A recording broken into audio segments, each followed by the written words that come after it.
All right, you guys. Let's get into first.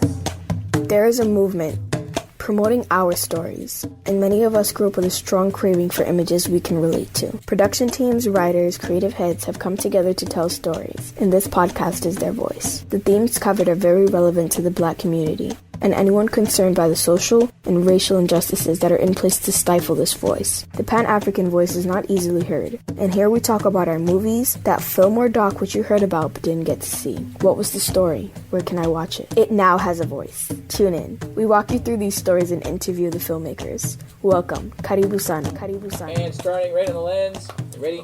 And action. Put the weapon down. Right now. Sorry, what am I doing? Put the weapon down. What am I doing? Put it down. I'm not doing anything. Down. I'm not doing Put anything. it down. Put the weapon down. Hi, this is Madeline Johnson, right? From the creator of Juneteeth. It's going to be the new story we're featuring today on the Pan-African Film Podcast. And on this episode, we are talking about a short film for the first time. But I really wanted to showcase Juneteeth, your film, just mostly around the recent events, both recent, past few months here in the US, as well as what happened last year, because your film came out, when was it actually finished, Maddie? Yeah, so we filmed it in 2016 in Prague. That's where we were. And it was probably finished 2017 and went to festivals after that.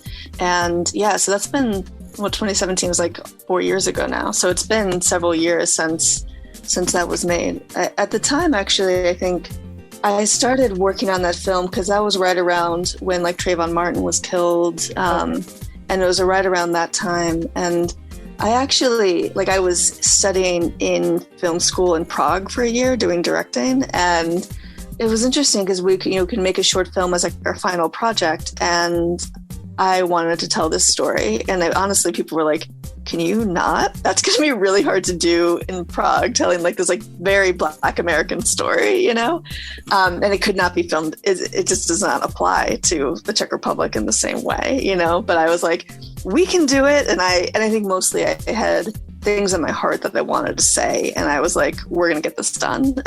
And we did. But yeah, I think it was really born out of really wanting to say something and just having so much on my mind and heart at that time. Yeah, just remind the audience, where is it available? Now it's publicly. Yeah, so it's now it's actually on Vimeo. It's on their Black Lives Matter playlist.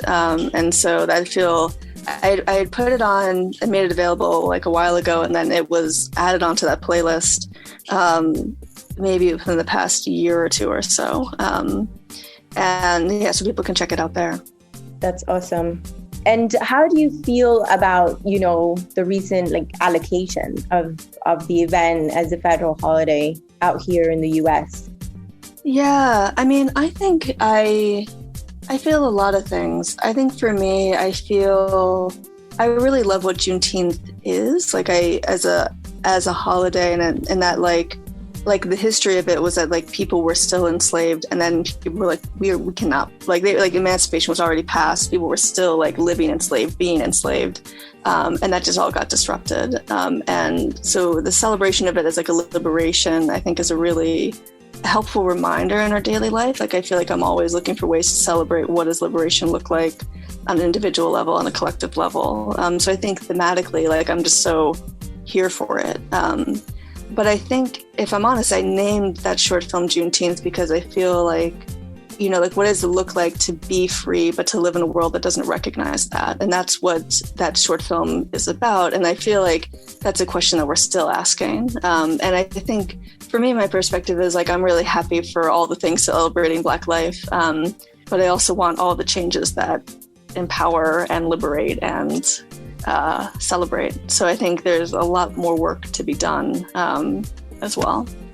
Yeah, For sure. I think for me personally anyway, not having lived or been raised through a lot of the history out here in the US, one of the most shocking things was exactly that in our minds, I guess from abroad, we were told on this date, slaves were freed, but that's not really the truth, When you come out here, you really see how things that we saw maybe on black and white or in writing are not exactly what plays out in our society, in the society out here. It was very much like, that's how it works. And it was just a shock to me to know that it took them how long exactly after the liberation that it was at least several months. And then they,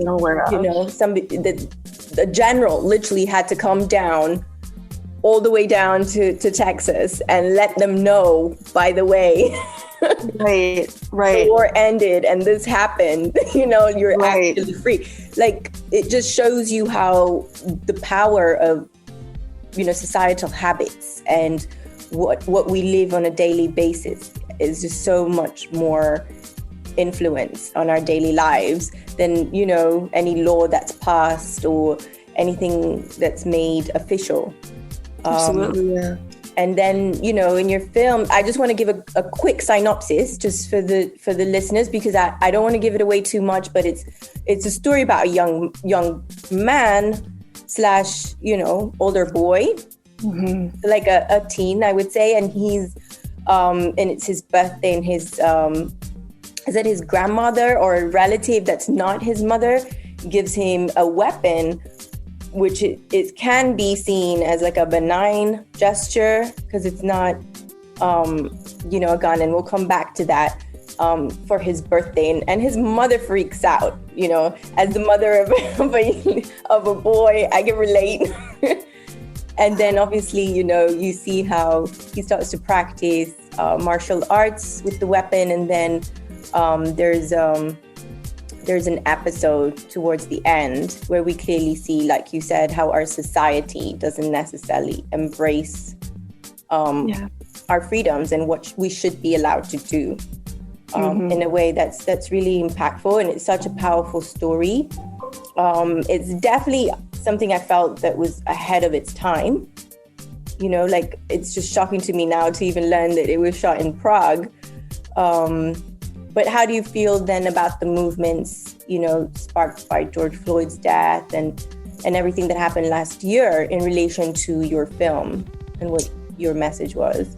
Yeah, I mean, I think what last year felt like to me was part of the US was kind of catching up on, this is something that's really broken. And I'm, from my perspective, I'm pretty happy to have people kind of get on board. Because I recognize that things have been broken for many, many years, and so this is not news. But I appreciate the new attention and the new allyship, and honestly, it felt like a change about corporations are figuring out what are they where are they in this, and so it's interesting how it kind of changed who participated in that story, and I think it's an important perspective, not just from a criminal justice system, but also just what are all the ways in which we as individuals or collectively participate in either liberation or not. And every little bit helps, right? This is something that,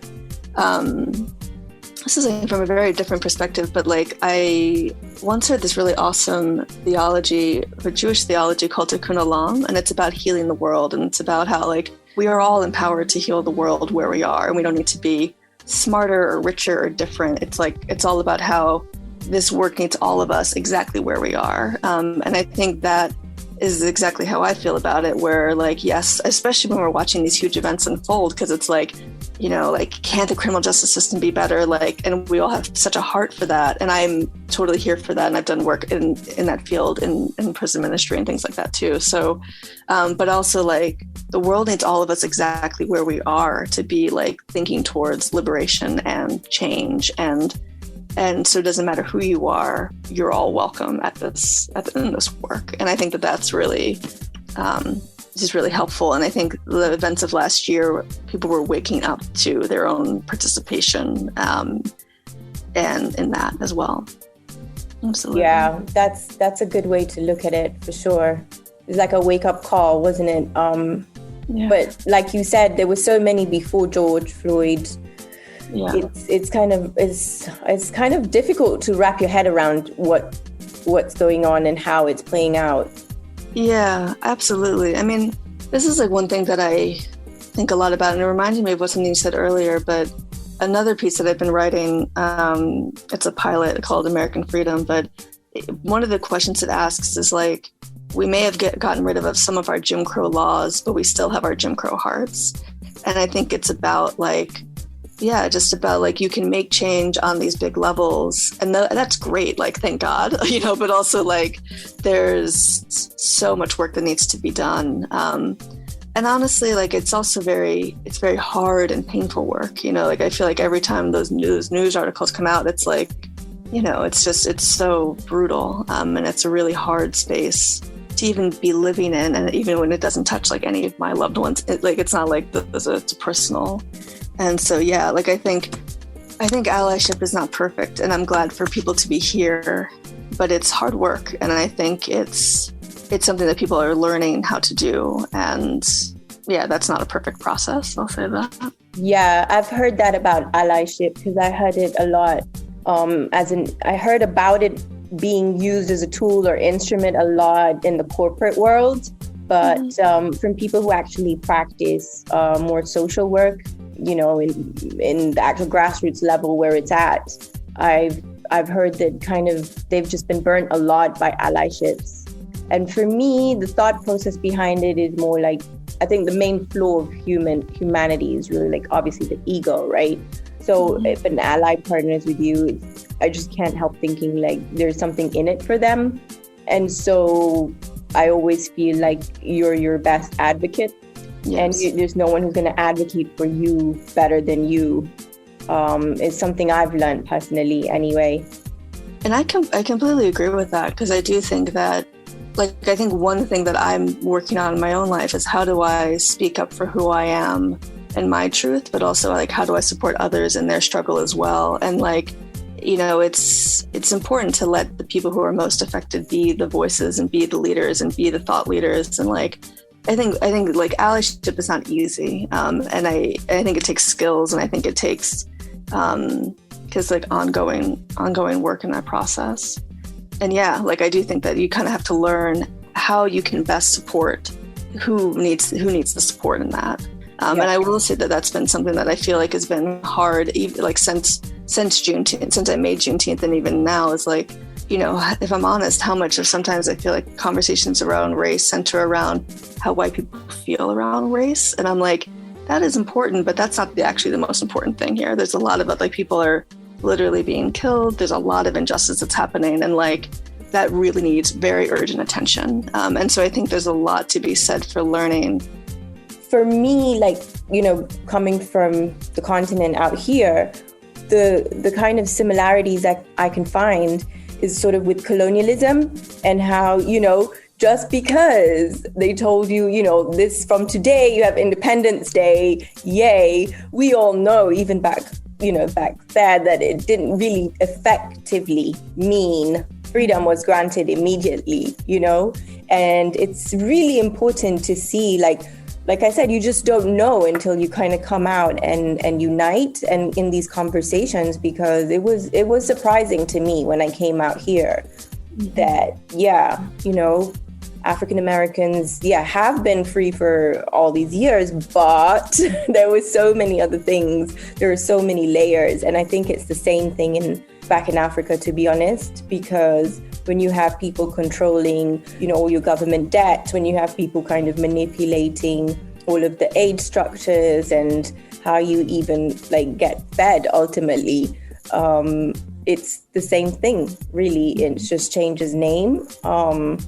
So it's just, that awareness and the fact that we're united in that struggle, I think was really well depicted, because, that boy did nothing wrong, as is so often the case.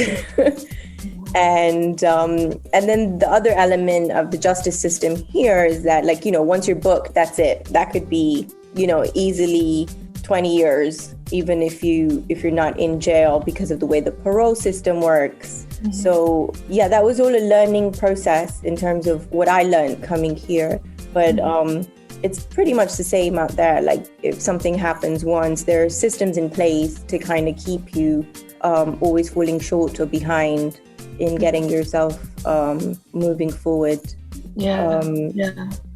And I hear you about that, because I do think that, like, part of what Juneteeth is about like, you know, the boy is given a samurai sword because he has this, like, interest in that and learning that art, and also, like, it has almost like a meditative practice for him. And so it kind of operates in that it's, I mean, yes, it is a sword, but also, like, it is also a space where he can be his most full self. And so I feel like that's one of the interesting questions about that short film for me, is like, to what extent does the world we live in not allow us to really be our full selves, and they're scared of that. And like, and I think you're totally right. Like, that's definitely not a solely Black American experience. Like, that is experienced by many, many places, many people, many histories. And if I'm honest, like, I think there's been so much that I've learned by post-colonial thought in other places that, like, has just, like, opened my mind, you know. And so it's been really amazing to kind of, yeah, just, like, hear from people about what they're experiencing, and to, like, have solidarity in that as well. Because, yeah, it's definitely not a lone experience. Yeah, that's a good point. That, you know, I saw that very much come alive in the film, like how he was zoning out and himself, and like that loss of identity is really a tool, like you said, to really cripple a community, a person. And it just, the repercussions are quite long, you know, to deal with. But as a mother of, you know, a young Black boy in America, I can totally relate. And at the same time, though, you know, I feel like, hey, at least I got here in, you know, 20 whatever, and not back when, you know, people were still, you know, at arms about this. So it is getting better, you know, at the end of the day, ultimately. Mm-hmm. What do you think would be like a part of, at least, of a sustainable solution? See, nobody has the master plan, but...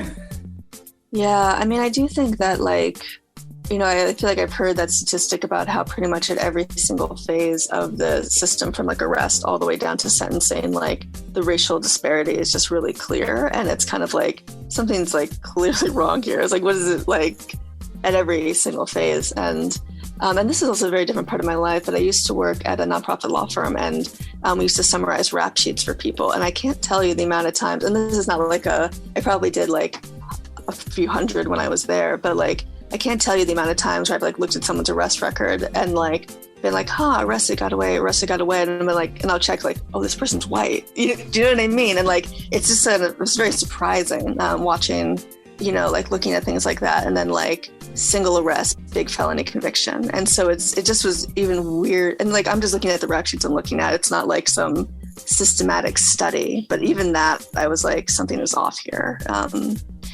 And yeah, I mean, I do think that, like, I think there's a lot to be said for being a lot more aware of how that comes across. And I think some people are kind of like, well, you know, it's not racism unless people are like explicitly saying like, I'm doing this for racist intentions. And I'm like, you don't need to let people say that. Like, the evidence is how it unfolds. And like, if that's what's happening, as it is what's happening, like, we need to have a lot more scrutiny into those structures. We need to invite more voices in. We need to change some of those practices. Like, from the prisons I've been in, they're not places that inspire humanity, either of the people who are incarcerated or the people who are part of the incarcerating. Like, it's just not a place that inspires humanity. And I think, and honestly, that's partly why I'm here for telling stories, is because I think the more that we can hear stories that help us be our full selves, like our full selves, like, I think the world can actually hold more of that humanity as well. Mm-hmm. And I think it takes, like I said before, it takes everyone. Like, I tell stories, that's what I do. But like, I'm totally here to listen to people who like care about voting rights, and like, we're thinking about making sure that that's fully protected. And like, there are experts that I'm like happy to listen to and support. And I think, yeah, there's a lot of work to be done there. Yeah. And I think that's what makes me really excited about this podcast is because it's like, yeah, like all of our humanity, you know what I mean? And like being able to like hear that and see that and just have and be in conversation together, because I do think that like it just makes the world more beautiful. And like I think it's just so exciting. So that's why I was like so excited to be here, because I'm like, yes, like this is so important, like so important. Oh, thank you. But you definitely hit the nail right on the head, because that's part of why we started this podcast. It's very much like having an intentionality for unity, right?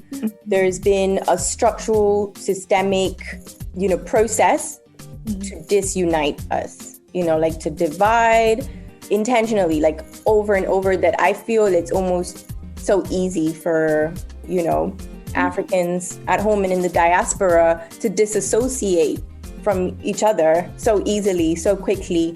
We have that, tribe and clan issue back in Africa. I mean, the continent was chopped up, not bearing into mind or consideration anybody's sort of background. And then out here, it's like you have Caribbeans, Africans, and African Americans all like in one pot, and they're so quick. We're always so quick to be like, oh no, but I'm not this, and I'm not like you like this. It's never easy to say, oh, we're actually all one. Let's unite. We have this in common, as opposed to the other way around. And I feel like that's a product of what has crippled us as a community. So that's really like, I'm glad you brought that up. And for me, part of the solution personally is to have intentionality. From my perspective, I'm bringing it as promoting a Pan-African agenda, which whenever it's been done historically has always resulted as being perceived as a threat. So, we're doing it through telling stories, which should hopefully be non-threatening.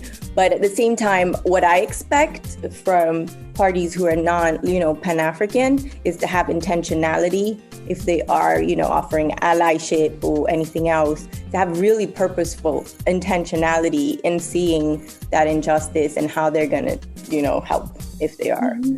Yeah. And I think you're totally right. I mean, I think even down to like, how we learn history in the US, it's like, at least for me, like I learned a lot more about Europe than pretty much any other part of the world. And like, it's not lost on me how much is lost in that. I mean, even like thinking about my own family history, where when we think about like the last names we have and things like that, like we got cut off from our identities. And that's like a very, there's so much lost in that. It's even hard to kind of quantify, And so, and yeah, I mean, I think it's so important to like do this learning and do this reconnecting. And I really just feel like reconnecting, even though like the separation feels, it's just so imposed, but we do need to reconnect, at least for me, given like all of the silences that I grew up with. And so it takes that reconnection. But it's so beautiful and so like eye-opening when it does happen. Let me ask you, like, there's I found anyway, and it's popped up previously in conversation, that, with our I don't want to generalize the whole continent, because that's the last thing I want to do, but a lot of African cultures, even my own home one, like in Ethiopia, like culturally, we're taught like not to really talk about things that are hurtful, not to really, because we feel like it's just kind of passing on pain in a way.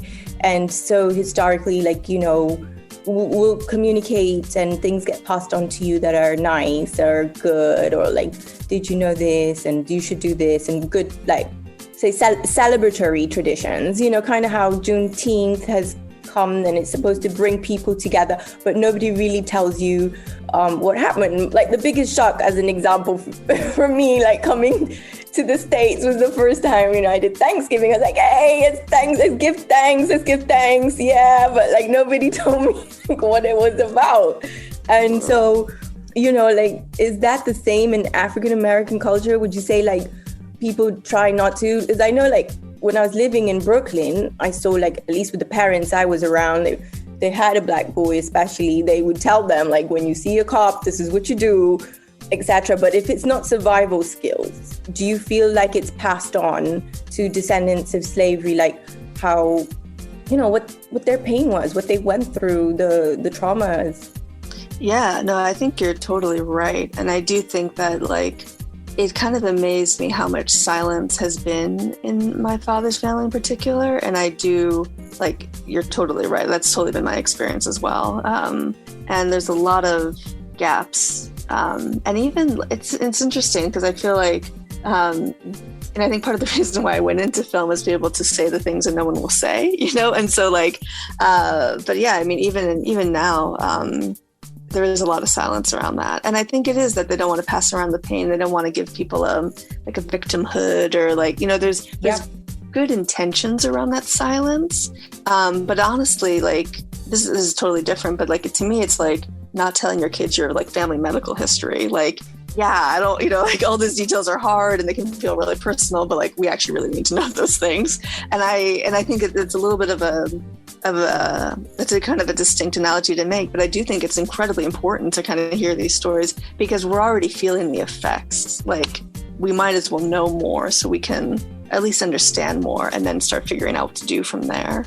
Like, this is different, but I heard one of the professors who used to teach at Yale, but he talked about, like, trying to do research in his own family, going to see an old family member who was, like, the last descendant of slaves. And they were having a great conversation. And then until she realized what he was asking about was, like, what it was like. And she just, like, stopped talking and turned away and like didn't say anything else until he left. Right. And so, like, I think silence is very prevalent. And I respect the good intentions that go behind it, but I'd rather know personally. Yeah, and to be fair, it's easier said than done. I mean, Maddie, to be honest, like, I have a personal philosophy that your, psychological and physical welfare are so interlinked. And one of the main faults that I feel are in the medical system is to separate the two so bluntly. Yeah, and also, like, we need healing to all kinds of places, like including in our, like, psychological and emotional lives, like, life is not easy. And I think it's, I think it does just require a lot of extra care in that. Yeah. And the choice of the weapon that you used in the film, I just wanted to bring that back. It was such a great way, to show, that appeal in the object for the boy, because he, like you said, had a practicing, like, martial arts in a way can be therapeutic, like you said. And in a way, it was, like, kind of avoiding the whole discussion about gun violence, which was another whole like, Pandora's box out here. Oh, yes. Was that, like, intentional? I think what I wanted, I think what I more was interested in talking about, like, this boy's journey of self-exploration and growing into himself. And so it felt like the martial arts felt like more of a path of self-knowing. So I think that's why I leaned into that. And I do think that, like, I liked the ambiguity that, like, yes, he's holding a weapon, but also, like, because it's a sword, but also, like, it has so many other things. And so I liked the ambiguity. And if I'm remembering correctly, double-edged sword. Right, literally. Yeah, and I think also, like, I was really much inspired by Tamir Rice. It was a young boy who was in, I believe it was a playground, and he had a toy gun, and then the police called on where it was somebody called the police on him, and he was killed, right? And so part of it was about, like, I didn't necessarily want to get into gun violence in particular, but it was about, like, who gets to play, who doesn't, who gets to, like, be their full selves, who doesn't. And that's, like, more of what I wanted to talk about. And actually in the short film that I wrote, they're also in a playground, like, they're in a basketball court, so and it's interesting how places of play, it's like, who gets to play and who doesn't, who gets to be a child, who is not. And I think we still see that, even in how these incidences are reported. Like, sometimes it's kind of like people talk about a kid or a teenager like they're an adult, and it's like, no, they're actually still a teenager or a kid, and so that was actually really important to me, to be able to give people time and space to, like, be kids and to, like, explore and how a world is not as, what is the world's capacity to allow for that and everything. Yeah, that Tamir Rice story, it's exactly what came to mind in that basketball scene. So yeah, even if you empower yourself, like you said, if just based on our race, there isn't an environment where we're able to exercise those rights, whether it's voting, end of slavery, you can hold a gun. Like, can we really? Yeah, like I think part of the things I ask about in Juneteenth is like, what does Black power look like, and can the world really accept that? And I do think that like it's, like I think also about like the civil rights movement led by Martin Luther King, and how a lot of that was very, very emphasized nonviolence. And like, I'm also like halfway to a pacifist, so like it's kind of preaching to the choir, but like the deep intentionality of that being a nonviolent movement and how important that was to the larger narrative that changed the journey of the civil rights movement. And I think that like, I think it's really valuable to learn those lessons. But I also just kind of like, I want a world where Black people are not scary when we live in our power, and that's just like, I'm like, and I'm not here. That's not about guns. It's not about like, that's just about like, can I be fully me? Like, that's just what I really want to be doing, and that's what I'm here for. Yeah, I hear you, Maddie. I mean, but the thing is, it all started with the gun. It started with the gunpowder because it was invented in Asia, but that's how it started. Like, we did not just sell our people off to slavery, it wasn't like that. And contrary to how some African Americans feel, but never mind, that's a whole other episode, Absolutely. But literally that's what tilted the scale, right? That's really interesting. That's what tilted the scale was the ability to shoot you from far, and like you had no chance. And that's really what changed the dynamics, because you're absolutely right. For me anyway, it stemmed from fear. If you even look at physically the Black man or woman, like any other race is like overshadowed. But I do want to get in there some messaging about what you're working on in the future, and like where you're at now, and what you're going to be doing moving forward. Yeah. So now, I mean, since Juneteenth, they made a second short that went to like the Edmonton Film Festival Oscar qualifying and a few other things. I've been working on a pilot that was a Sundance New Voices finalist. Like, it was right before the big announcement, but I got really far in that, and I felt so grateful and joyful for that. I wrote another pilot that I've been working on, two other features these two other features are kind of like sci-fi-ish, which is, it's just kind of like playing with, one of them is about a Black astrophysicist who finds part of the diaspora in the multiverse, and it's like, it's part of like the Black diaspora, and she's like, oh, hello, like, and it's one of my favorite things. I'm working on it now. And yeah, like I have a short film that's coming out in a few months about a Syrian boy who moves to the US and his parents suddenly die in a car accident, and he's taken in by a Black neighbor. And it's about home and identity and being your true self. And that's coming out, and I'm also now working on the feature for that. And recently I got into this incubator for features as a director, and it's about, it was a beautiful script about this woman who has to go through the process to heal from her drug abuse in order to win back her daughter. And that's about like how healing is real and cyclical, and about like kind of overcoming trauma from family life. And it's, to me, I love it because it recognizes how hard and painful life can be, but also like what motivates people to make deep, real, meaningful change in their life. So that's in this incubator now that I'm so excited about. And we'll see what's from there. But those are some of the things that are on my horizon. Sounds good. That's awesome. Well, thanks so much for your time. Thank you. Oh my God, I'm so excited. I was listening to the other episodes and I'm like, these people are so great and so cool, and like, you're doing awesome work, and as are the people on your show, and just like, yeah, so exciting. And thanks so much for having this conversation. No, my pleasure. Thanks, Maddie. And another one. Thanks again for tuning in to another episode of the Pan-African Film Podcast. Yet another powerful story about us. And if you don't know, now you know. Right here on the podcast with Anna and Naz.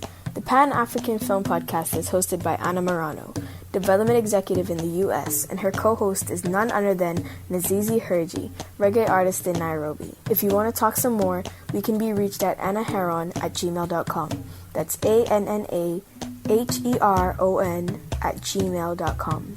Last but not least, special shout out to our editor, Max Niota, and the whole Kenyan Vibe team.